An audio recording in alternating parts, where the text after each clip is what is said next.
영광 올려드립니다. 할렐루야. 우리 옆에 계신 분하고 인사하겠습니다. 주 이름으로 환영하고 축복합니다. 한 주일 동안 비도 많이 왔고 날씨도 많이 더웠는데 이렇게 건강 지켜주셔서 예배하게 하신 하나님 은혜를 찬양합니다. 먼저 지난주에 말씀 들었던 계시록 3장 8절 말씀 한번 복습하고 오늘 주일 말씀 듣도록 하겠습니다. 볼지어다, 시작. 볼지어다, 내가 내 앞에 열릴 문을 두었을 때 능히 닫을 사람이 없으리라. 내가 내 행위를 아노니 내가 작은 능력을 가지고서도 내 말을 지키며 내 이름을 배반하지 아니하였도다. 계시록 3장 8절 말씀. 아멘. 여러분, 능력이 작아도 실망하지 마시기 바랍니다. 우리 주님은 여러분의 능력을 보는 것이 아니라 여러분이 얼마나 말씀을 사랑하고 얼마나 말씀을 지키는가를 보는 줄 믿습니다. 오늘 그 주님께서 이어서 우리에게 주시는 말씀은 바로 버가모 교회에 대한 말씀인데요. 제목을 함께 따라 하시겠습니다. 발람의 교훈을 받아들인 교회. 우리가 지금 계시록 교회를 오늘 3개째 듣고 있는데요. 첫 번째 서머나 교회에 대해서 말씀드렸는데 그 교회 별명이 있죠. 기억나십니까? 죽도록 충성하는 교회. 죽도록 충성하는 교회. 그 죽도록 충성한다는 게 교회에서 좀 봉사하는 차원이 아니라고 말씀드렸습니다. 주를 위해서 정말로 목숨을 바치는 걸 말하는 거예요. 그러니까 이건 비유적인 것이 아니라 실제 그렇게 하라는 얘기예요. 여러분, 봉사하다가 보면 정말 힘들 때가 있죠. 또 이런저런 생활의 삶을 살다 보면 정말 죽겠네 그런 말이 나올 때가 있죠. 그렇다고 정말 죽습니까? 그건 아니잖아요. 그건 비유적으로 힘들다, 내가 참 고되다, 그것을 말하는 것인데 계시록에 있는 상황에서는 정말 죽어란 얘기입니다. 왜냐하면 예수를 믿든지 아니면 배반하든지의 삶을 살 수밖에 없었어요.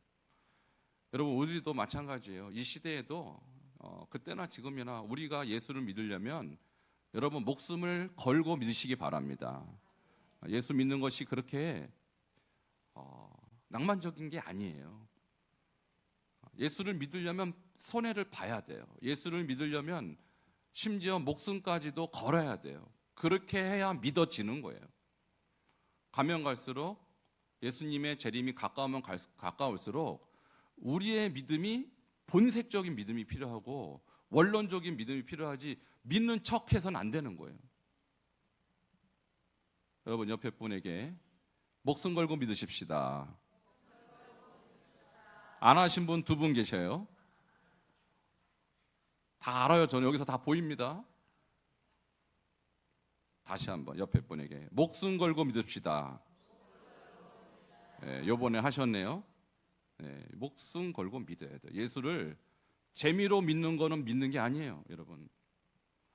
특별히 계시록의 7 교회들은요, 예수 믿는 시대가 아니었어요. 믿어서는 죽는 시대였어요. 오늘 이 교회도 마찬가지예요. 버가모 교회인데요, 이 교회 정말 서머나 교회처럼 목숨 걸고 믿었던 교회예요. 정말 주님이 입장에서 볼 땐 정말 예뻐할 수밖에 없는 교회였다가 나중에 한 방에 무너집니다, 여러분. 이 버가모 교회, 우리가 참 눈여겨봐야 될 교회. 서머나 교회나 빌라델비아 교회 못지않게 대단했던 교회인데 한 방에 갑니다. 뭐 때문에 갔을까요? 오늘 그걸 보고 우리가 칭찬받은 교회는 모델로 삼고 주님 앞에 책망받은 교회는 타산지석으로 삼으시기를 바랍니다. 타산지석 아시죠? 네, 타산지석으로. 우리는 그 길을 쫓아가지 말아야 돼요. 자, 오늘 이 교회에 대한 주님의 칭찬을 먼저 보겠습니다. 정말 대단했던 교회였구나라는 것을 알 수가 있는데요. 먼저 이 교회 위치를 지도상으로 잠시 보자면 버가모가 제일 위쪽에 있습니다. 여러분, 투르키 아시죠? 터키. 투르키의 성지순례가 참 저는 개인적으로 이스라엘보다 더 중요한 곳이라고 생각합니다. 이스라엘도 중요하지만 지금 또 이스라엘 또 전쟁 중이라 갈 수도 없고 터키 이 지역은 여러분 정말 인생에 한 번은 꼭 가보셔야 돼요. 이 시대에 예수 믿는 사람들 어떻게 믿었을까? 정말 정말 목숨 걸고 믿었구나라는 것을 현장에서 볼 수가 있어요. 이스라엘보다 더 진한 감동을 저는 느꼈어요. 제일 위쪽에 있거든요, 버가모. 저 교회는 칭찬 정말 할 수밖에 없는 교회였었어요. 제가 말하는 강조점을 였었다, 과거형입니다. 과거형. 그런데 이 편지가 도착했을 때는 그 칭찬이 적용되지 않는 문제가 발생된 상황에서 편지가 도착했다라는 것이죠. 자, 그러면 어떻게 칭찬받을 만했는가? 2장 13절 같이 보겠습니다. 시작. 볼지어다 내가 어디에 사는지 내가 아노니 거기는 사탄의 권자가 있는 데라. 내가 내 이름을 굳게 잡아서 내 충성된 증인 안디바가 너희 가운데 그 사탄이 사는 곳에서 죽임을 당할 때에도 나를 믿는 믿음을 저버리지 아니하였도다. 아멘. 여러분, 이 교회는요, 놀랍게도 서머나 교회처럼 순교자를 배출한 교회였어요. 서머나 교회 죽도록 충성했잖아요. 그런데 이 교회에 한 사람 이름이 등장하죠. 안디바. 안디바가 누군지 성경에 잘 안 나와요. 여기 딱 한 번 나옵니다. 그래서 역사가들은, 성경학자들은 이 사람이 그냥 이 지역의, 이 교회의 담임 목사였을 것이다, 이 정도로만 추측할 수밖에 없어요. 다른 그 어떤 자료도 없어요. 그런데 이분이 어떤 믿음이었냐면 주님의 이름을 굳게 잡았어. 굳게 잡았어요. 이 성도들도 이 안디바 담임 목사처럼 믿음을 굳게 잡았어요. 여러분, 굳게 잡다라는 게 뭐냐면 도둑놈이 여러분 물건을 훔쳐가고 막 도망갑니다. 어떻게 해야 돼요? 도둑이야 하고 쫓아가서 잡아야 될 거 아니에요. 그죠? 그게 굳게 잡다, 카라테오. 체포하는 거예요, 체포. 근데 마치 예수님을 체포하듯이 예수님을 굳게 잡았다. 그러니까 순교하는 신앙을 가질 수밖에 없었죠. 이 안디바가 어떻게 순교했는지는 뭐 여러 가지 이야기가 있습니다만 대부분 그때 불태워 죽였어요. 화형이에요, 화형. 근데 특별히 이분은 노새를 시뻘겋게 달군 데 위에서 불타 죽었다, 이렇게 알려지고 있는 분입니다. 여러분, 얼마나 무서웠을까요? 와, 노새가 시뻘겋게 있는데 거기 올라가서 자기가 죽는데 그때까지도 믿음을 끝까지 지켰다라는 거예요. 정말 칭찬받을 만한 교회죠. 그 믿음을 본받아 성도들도 아마 여러 명의 그런 순교자가 나왔을 것입니다. 자, 이 정도라면 정말로 우리가 존경하고 본받을 만한 교회입니다. 그런데 말입니다, 이 교회 역사가 여기서 끝났으면 좋았을 텐데 문제가 발생했어요. 문제. 자, 어떤 문제일까요? 그 문제가 14절에 나와 있어요. 그런데요, 그 문제를 보기 전에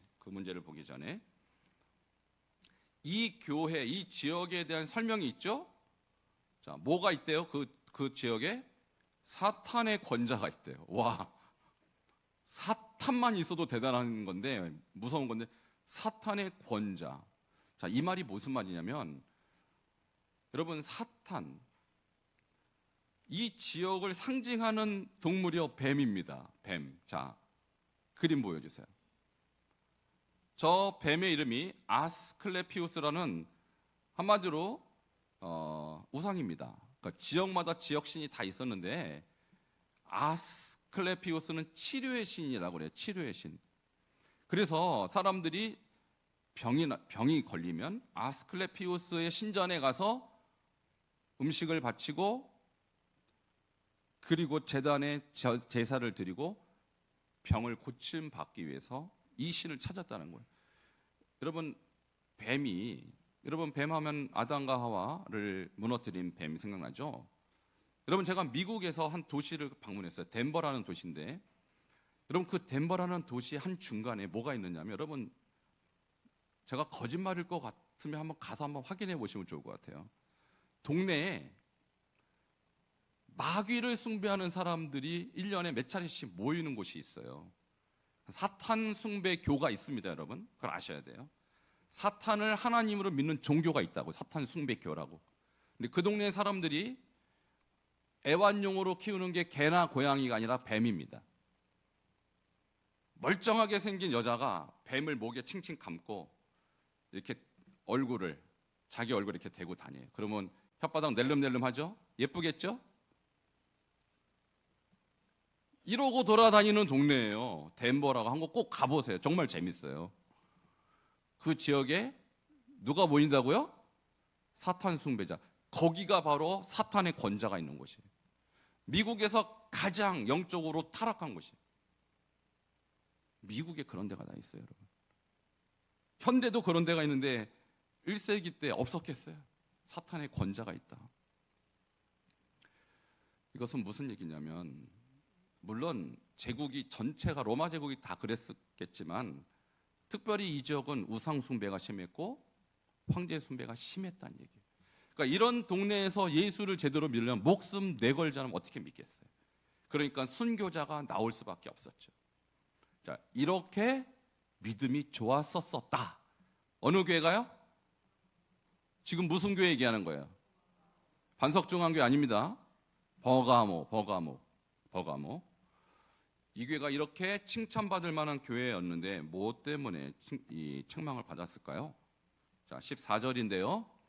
이것이 오늘의 본문이고 여러분이 한 주일 동안 100번씩 묵상하면서 나는 이렇게 되지 말아야지 하고 여러분이 읊조려야 될 구절입니다. 14절 같이 한번 읽어보도록 하겠습니다. 자, 이런 상황을 염두에 두고 한번 진지하게 다시 한번 읽겠습니다. 시작. 그러나 내게 두어 가지 책망할 것이 있나니 거기 내게 발람의 교훈을 지키는 자들이 있도다. 발람이 발락을 가르쳐 이스라엘 자손 앞에 걸림돌을 놓아 우상의 제물을 먹게 하였고 또 행음하게 하였느니라. 아멘. 이 교회가 그렇게 훌륭했던 교회가 책망받은 이유를 이렇게 설명합니다. 발람의 교훈을 지키는 자들 때문에 책망받았어요.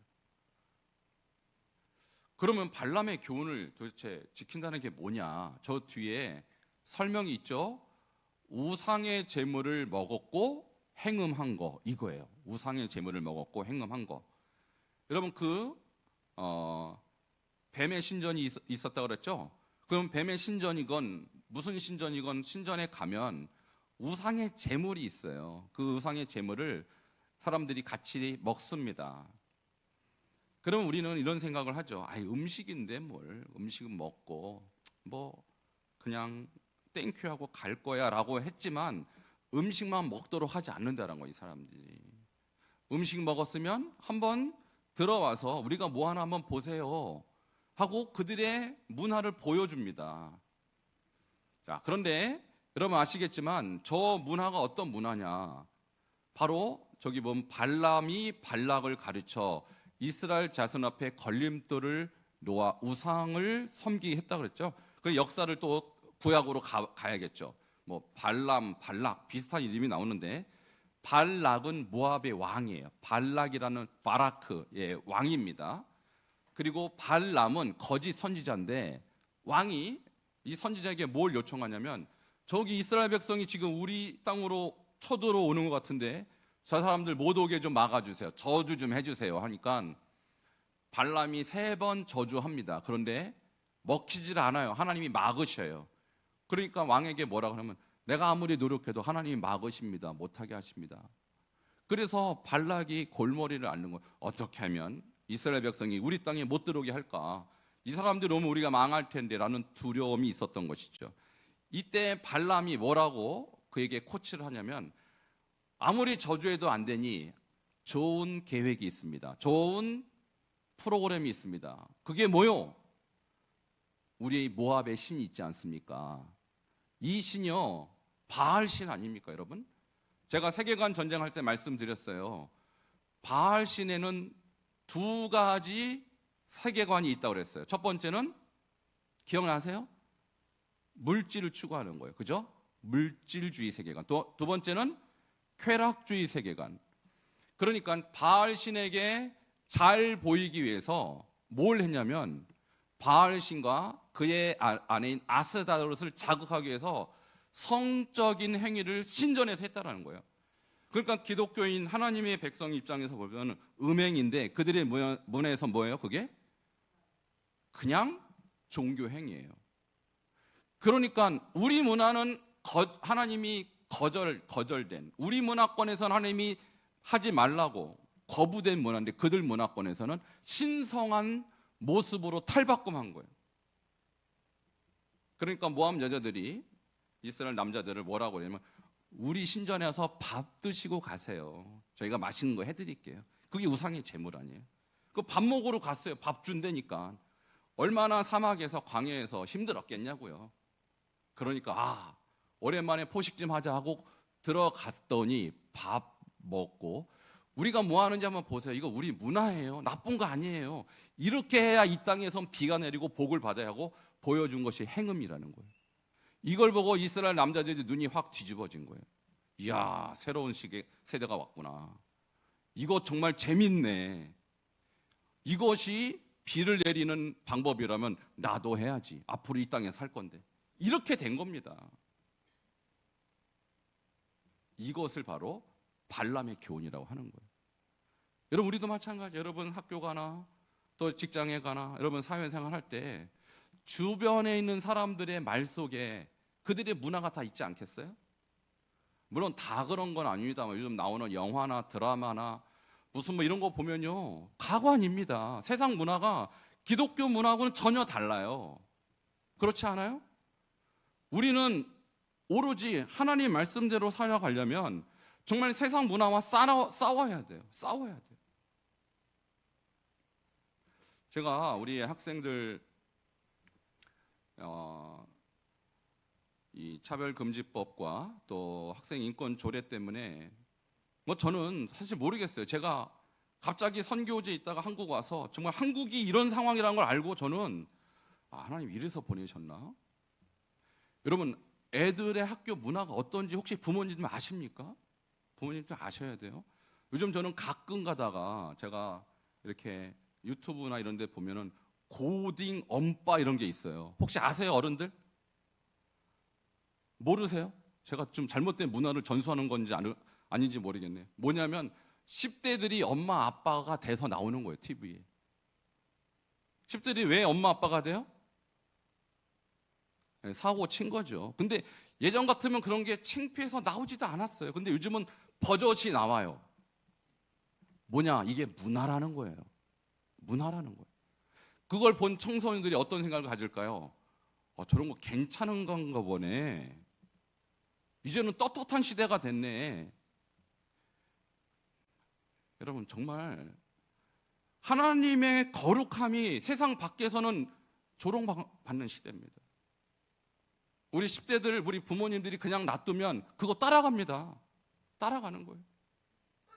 그래서 요즘은요, 10대인데 청소년인데 중1인데 남친, 여친 없으면요 바보예요. 요즘 바보 취급받습니다. 근데 예전 같으면 남친, 여친의 개념이 그냥 마음에 좋아하고 이 정도인데 지금은 아니라니까요, 여러분. 별짓 다 해요. 왜? 그게 문화니까. 이게 발람의 교훈이에요, 이게. 오늘날 이런 것들을 우리는요, 눈앞에서 버젓이 보면서 그냥 아무렇지도 않게 봐야 되는 시대가 돼버렸어요. 여러분, 깨어있으시길 바랍니다. 이런 흐름을 여러분이 아니라고 말해야 돼요, 자녀들에게. 이건 잘못된 거야. 아무도 잘못됐다고 말하지 않으니까 애들이 그게 괜찮은 줄 아는 거예요. 여러분, 이런 발람의 교훈은요, 옛날 얘기하는 거 아닙니다. 지금 우리 자녀들 학교에서, 우리 자녀들의 생활 속에서, 여러분의 생활 속에서도 마찬가지예요. 민수기 31장 16절에 보면 또 이것에 대한 보충 설명이 나와요. 같이 읽겠습니다. 시작. 보라, 이들이 발람의 꾀를 따라 이스라엘 자손을 부올의 사건에서 여호와 앞에 범죄하게 하여 여호와의 회중 가운데 연병이 일어나게 하였느니라. 자, 발람의 꾀, 아까 그렇게 해서 이스라엘 남자들을 꾀어서 음란을 행하게 하자. 그러면 저절로 무너지는 거 아닙니까? 그래서 정말로 그들이 그런 죄를 범하게 된 것입니다. 그 중에서 연병이 일어나서 24,000명이 죽었다고 나왔어요. 여러분, 저는 여러분께 뭘 말씀드리고 싶냐면 세상은 점점점 발람의 교훈 따라가고요. 세상의 풍조는 점점점 하나님의 말씀을 우습게 여기는 풍조로 가요. 간음하지 말라. 여러분, 요즘 간음이 한국말로 간통 이렇게 하는데, 간통은 더 이상 대한민국에서 죄가 아닙니다, 여러분. 법적으로 7계명이 있는데도 우리는 죄라고 말하는데 세상은 그건 개인의 자유라고 이미 우리나라에서 통과가 돼버렸어요. 그 이유는 뭐가 통과 안 되겠습니까, 여러분? 뭐가 통과가 안 되겠냐고요. 그러니까 하나가 무너지면 도미노처럼 다 무너집니다. 하나님 말씀이. 하나님 말씀 목숨처럼 그래서 지켜야 하는 것입니다. 하나님의 말씀은 내가 걸러낼 수 있는 것이 한 구절도 없어요. 모든 하나님의 말씀은 내가 목숨 걸고 지켜야 되는 것입니다. 근데 발람이 꾀를 내서 이스라엘 백성이 이건 음행이 아니고 이 땅의 문화니까 받아들여야 된다라고 그들을 현혹해서 넘어가 버렸다니까요. 넘어가 버렸다. 차별금지법, 동성애, 지금 문화라고 점점점 둔갑하고 있어요. 문화 아닙니다. 죄입니다. 하나님 말씀이 죄라면 죄인 거죠. 근데 자꾸 문화로. 여러분, 그래서 퀴어 무슨 축제라고 그래요? 문화 축제. 무슨 문화예요? 속이는 말이에요. 속이는 거. 그러니까 문화로 둔갑한 죄악이죠. 죄가 문화가 되는 순간 죄가 안 되게 돼버리죠. 여러분, 저는 이슬람권에서 한 20년 있었기 때문에 이슬람 문화를 자세히 연구해 보면요, 거기에 수많은 죄의 요소가 있어요. 근데 그들은 문화로 둔갑시켜요. 예를 들면 이런 것입니다. 남자 1명당 여자 4명까지 취할 수 있어요. 일부 사처제예요. 좋죠, 남자분들? 좋겠죠? 아니, 대답 좀 해보세요.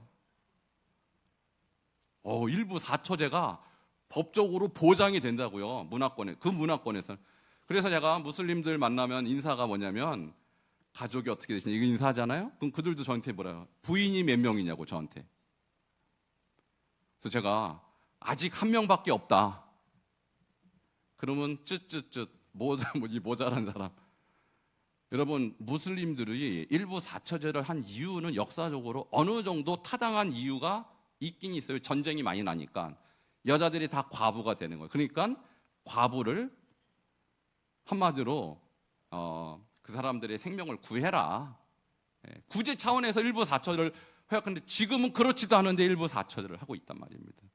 이게 무슨 문화입니까? 죄지. 제가 만난 어떤 무슬림은 4명 갖고 이게 마음에 해결이 안 되니까 계속 이혼하고 16명까지 부인 둔 사람 봤어요. 문화로 둔갑한 죄입니다. 여러분, 하나님의 말씀은 단 한마디도 뺄 것이 없이 다 받아들이시길 바랍니다. 여기에 이 교회가 무너진 거예요.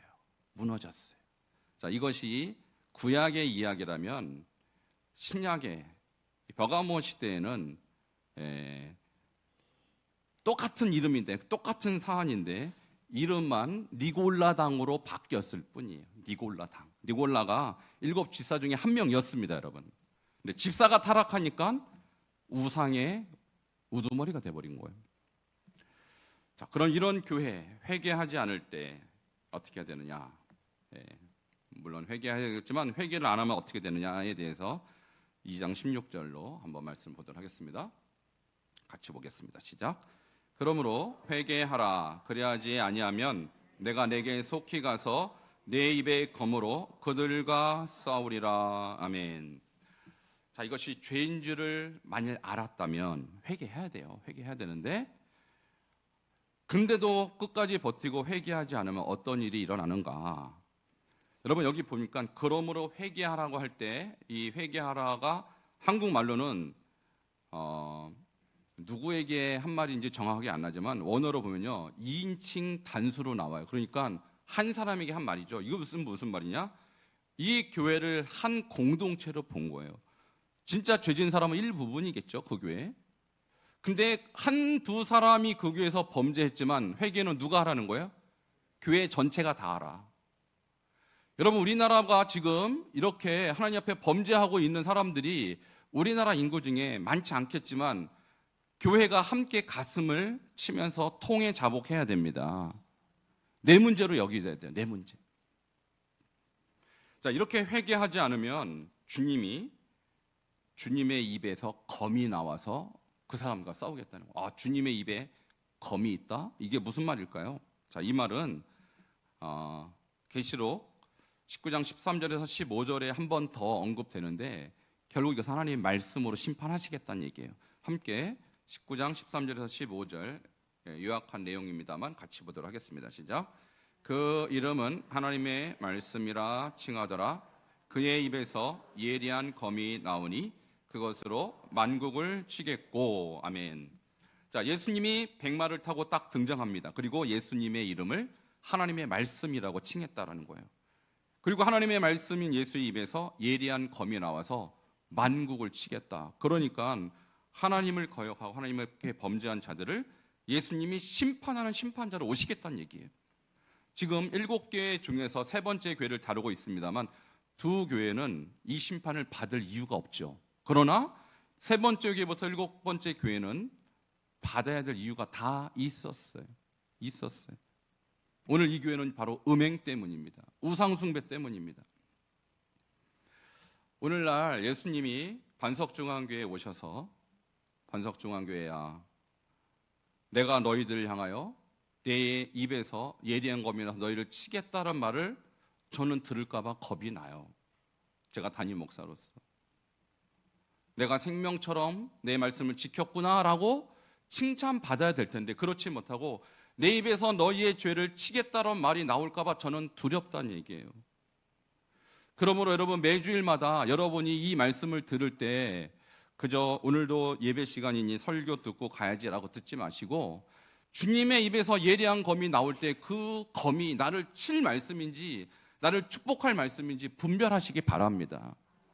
오늘 주님이 여러분을 서머나 교회처럼 빌라델피아 교회처럼 여러분을 축복하는 말씀을 들으시길 축원합니다. 정말 우리는 이 기로에 서 있는 시대에 살고 있어요. 주님에 의해서 예리한 검이 나와서 만국을 칠 때 과연 우리 교회는 안전할까? 저와 여러분은 안전할까? 깨어 있어야 하는 것입니다. 여러분, 결국은 이 말씀 그대로 주님의 입에서 예리한 검이 나와서 주님의 백성을 무너뜨린 발람을 칼로 죽였다라는 것이 민수기 31장 8절에 등장합니다. 같이 읽겠습니다. 시작. 그 죽인 자 외에 미디안의 5 왕을 죽였으니 미디안의 왕들은 에위와 레겜과 수르와 호르와 레바이며 또 부올의 아들 발람을 칼로 죽였더라. 아멘. 모세가 이스라엘 백성들을 미혹하여 넘어뜨린 이 미디안 모압 사람들과 특별히 부올의 아들 발람을 칼로 죽였다고 나와 있어요. 정말로 하나님의 말씀을 어기고 하나님의 말씀을 무너뜨린 사람들을 하나님이 반드시 심판합니다. 오늘 이것을 우리가 이 말씀을 통해서 받아들여야 돼요. 여러분, 고린도 교회에도 비슷한 상황이 발생했어요. 고린도 교회에도 음행의 사건이 있었습니다. 물론 다는 아니겠지만 소수의 사람이 음행을 했어요. 어떻게 해야 될까요?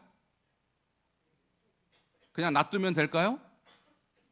오늘 고린도전서 5장 2절에 보면 이 사람들 왜 안 쫓아냈어? 하고 책망합니다. 그리고 그 일 때문에 너희들은 왜 통한이 여기지 않아? 라고 책망합니다. 고린도 교회 바울이 책망하는 거예요. 오늘 만일 우리 교회 안에 이런 음행이 있다면 어떻게 해야겠습니까, 여러분? 어떻게 해야겠어요? 눈 감아요? 쫓아내야 됩니다. 그리고 여러분, 통한이 여기셔야 돼요. 내 죄라고 여기셔야 돼요. 내가 잘못했다고. 자, 그런 분 없으시죠? 네, 없어요. 없으니까 제가 하는 말이에요. 지금 그렇다는 얘기가 아니라 이 교회도 훌륭했다고요. 근데 한 방에 무너진 거예요. 이 바알 부올 사건 때문에. 자, 고린도전서 5장 2절을 보면요, 뭐라고 말씀합니까? 그러하고도 너희가 오히려 교만해져서 어찌하여 통한이 여기지 아니하고 그 일 행한 자, 그 일 음행을 행한 자를 너희 중에서 쫓아내지 아니하느냐? 여기서 통한이 여긴다는 것은 애통하는 자는 복이 있나니 할 때 그 애통하고 똑같아요. 펜데요. 가슴 아파하는 거예요. 마치 장례식 때 내 사랑하는 아들이, 내 사랑하는 어머니가, 내 사랑하는 친구가 죽었다라고 생각할 때 꺽꺽 우는 것처럼 주여 내가 범죄했습니다, 이렇게 통한히 여겨야 된다는 거예요. 그러므로 여러분이 정말 예수를 잘 믿고 안 믿고가 뭐에서 구별이 되냐면 죄에 대한 민감성이에요. 아, 이거 죄인데 하고 죄를 지으면 주님 잘못 믿는 거예요. 여러분, 아무리 작은 죄도 멀리 하시길 축원합니다. 우리의 원수는 죄입니다. 원수를 받아들이는 즉시 같이 멸망하는 거예요. 아, 이거는 작은 죄니까 괜찮겠지. 아니요, 큰 죄 작은 죄 없어요, 하나님 앞에서. 하나님의 백성이 무너진 게요, 거짓말에서 시작했죠. 아담과 하와가 뱀의 거짓말에 속아서 에덴에서 쫓겨나고 인류는 같은 불행에 빠지게 말했어요. 작은 거짓말도 허용하면 안 됩니다. 이게 죄에 대한 민감성이에요. 저는 목회자로서 우리 반석 중앙교회 오신 분들의 영적인 책임을 지고 있는 사람이에요. 의사라면 여러분의 육체의 건강을 책임지고 저는 여러분의 영적인 건강을 책임지는 거예요. 그러니까 의사들이 보통 환자들에게 뭐라고 말합니까?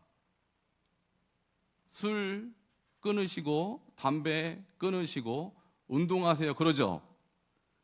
자, 저도 마찬가지예요. 여러분에게 말씀드립니다. 자, 죄 끊으시고 음란 끊으시고 영적으로 날마다 말씀과 기도로 충만하세요. 할렐루야. 아니, 목사가 그 말 맞고 무슨 말 하겠어요? 그렇지 않겠어요? 의사가 하는 말은 항상 똑같아요. 술, 담배 끊으시고 운동 열심히 하시라. 그러니까 우리에게 있어서 운동은 말씀과 기도 아닙니까? 그러니까 말씀과 기도에 충만하시고 죄는 끊으세요. 이게 목사가 할 말이지 무슨 말을 더 하겠습니까? 할렐루야. 어렵습니까? 제 설교가? 간단하게 죄를 끊으시라고요.